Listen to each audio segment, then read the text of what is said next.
One. What is up, everybody? I am Kevin Ioli on Friday over at the beautiful Durango Casino in Las Vegas.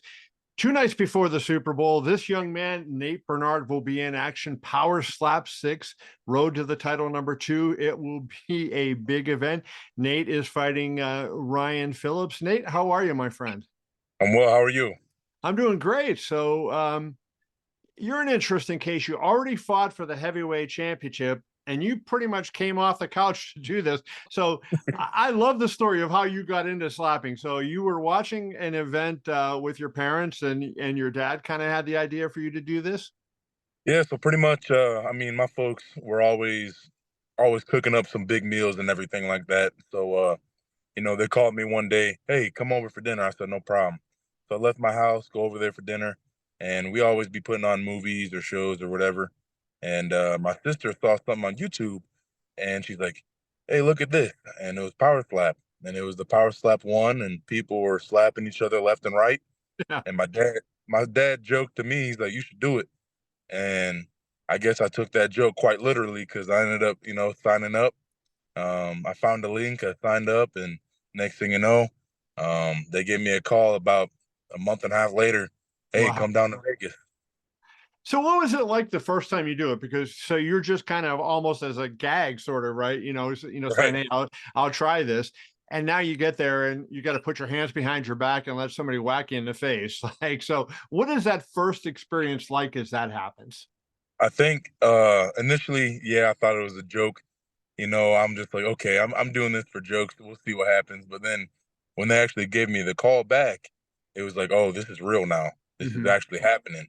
And then when I got my ticket, my plane ticket to fly there, and then I'm in the hotel, everything like that. I'm meeting all these people. I'm like, yeah, this is real now. So then it kind of brought me back to my my past experience with sports, with football. I'm like, okay, this is game time. I'm locked in now. It's time to go. And it's just been quite the experience. I've enjoyed every single bit of it. It's been exciting to be able to put on for the city, and be able to make Buffalo shine in a different light. Yeah, so you mentioned Buffalo. So you are a security guard for the Buffalo Bills. You tried to play football. Did you get into any training camps, or I know you played in college, but in the pros, did you get in any camps? My biggest thing, I had a pro day, was able to do that, and then life just happens. I had some difficulties with my mom with her health, so I finished up school, came back home, and then was working security at a few nightclubs. Was able to land a spot at the security for the Buffalo Bills, and then I know it comes a point in time where you got to be realistic, you know, and just I know football will always be there. I just may not be playing it. So it's I mean, other doors have opened itself to me. Who do you like on the in the Super Bowl? You got the 49ers and the Chiefs. Chris Jones, great defensive lineman. I know that's what you Yeah. played on the other side. Bosa for the 49ers. Which how do you see the game going? To be honest, I'm not a fan of either teams. I wish the Bills did it, but if I had to go, Chris Jones, phenomenal athlete, as well as Nick Bosa. I'll have to pick Chris Jones over that. I could care less for the Chiefs, but him as an individual player, he does his thing. Yeah, that had to hurt. Like I'm a Steeler fan, so you know how I feel Okay. because we kind of Oh had a yeah. rough go with you guys. Um, how long did it take you to feel comfortable in power slap? Like when you were practicing, when did you feel like okay, I got the hang of this? And what's harder, actually slapping without fouling or actually taking a slap without flinching?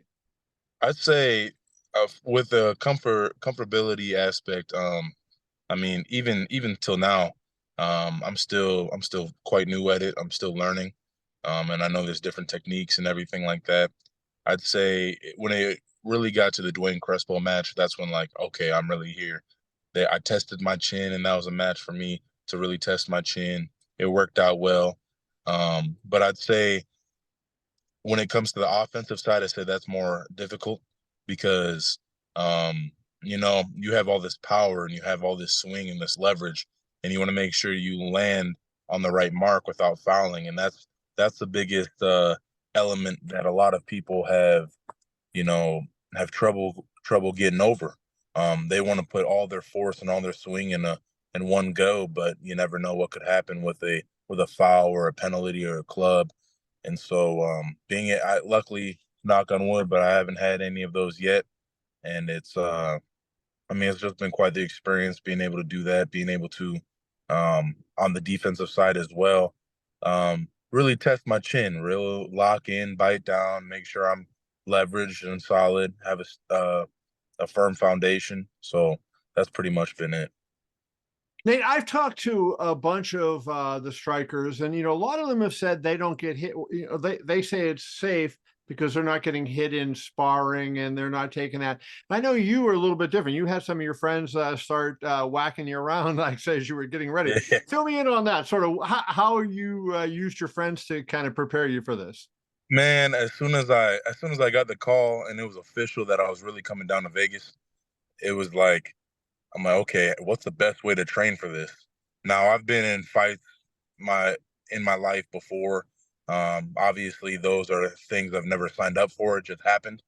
But when it came to slapping, I'm like, okay, there's no better way to test myself other than having a few of my buddies, go ahead and smack me in the face. I know the power that I can instill on people, Right. but being able to withstand that, I wanted to make sure. So one day I called my buddies up and said, hey, you know what I signed up for, you know what I'm about to do.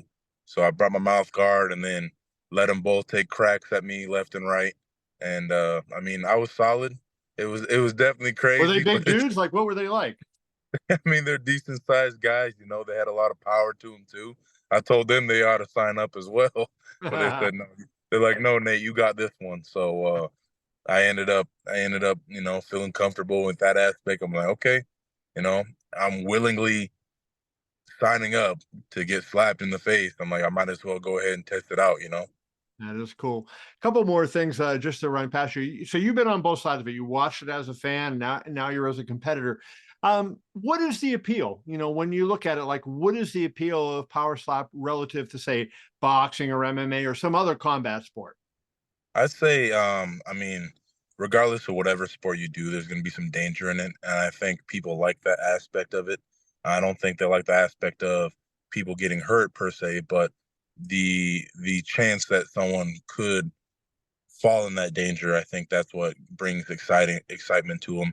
And I know with nowadays with social media, with TikTok especially, Right. and YouTube, a lot of people are very they have short attention spans now with 10-second videos or clips going on.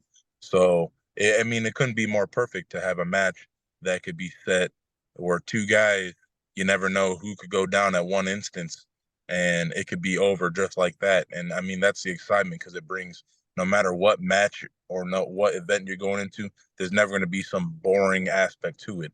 You're always going to be like, oh, this guy got smacked in the face. Oh, this guy smacked that guy in the face. Mhm. So it's that aspect that brings a lot of appeal and excitement to it. You fought for the heavyweight title in your last power slap event against Damien Dibbell. He had said his experience he thought would lead him to victory. How long you lost that fight? How long after you get hit does it take you where you feel you're normal again? Honestly, as soon as he smacked me on that hit, I went down, I got back up real quick, and honestly, it wasn't until they waved off the match that I was good to go. That was it. And I mean, I'll hold to this day that I feel like I should have had more time, but it is what it is, and the officials they have their concerns and they're paid to do their job. So it didn't take me too long to know where I was or anything like that. I knew exactly what was going on around me. As soon as they called the fight, that's really when I came to. And I mean, obviously, yeah, I have a chip on my shoulder now. I don't want to go down like that again, and that's never going to happen. So you're fighting Ryan Phillips on Friday. I don't mean this to be wise guy, but is there any strategy that you have in a slap fight like this? I mean, are certain guys more vulnerable certain ways, or is it just like, hey, whoever has the most power is going to win this? I mean, to be honest, I give nothing but kudos to Ryan. He's a great guy. He was actually my coach or in my corner for the Crespo fight. He's a great guy. I mean, we're both East Coast dudes, and I give nothing but credit to him. I think it is, at the end of the day, it just goes down to who wants it more. And I mean, he's got a solid chin. I've been working on mine. I know I have power. He has power, and we're just gonna get to it. It's going to be fun. You know what? I love when the big guys get in there. Now, looking at you, man, I would have ordinarily thought you were one of the big guys, but the last time I was there, it was a 480-pound guy against a Oh 420 yeah, pound guy. oh yeah, oh yeah. I'm So telling them, them super heavyweights are something different. you got a lot of eating to do to get to that division. I'm I'm good where I'm at. No doubt. Hey, Nate Burnard, we appreciate you. Thanks for joining me. We will see you on Friday over at the Durango. Good luck to you. Thank you so much. I appreciate you.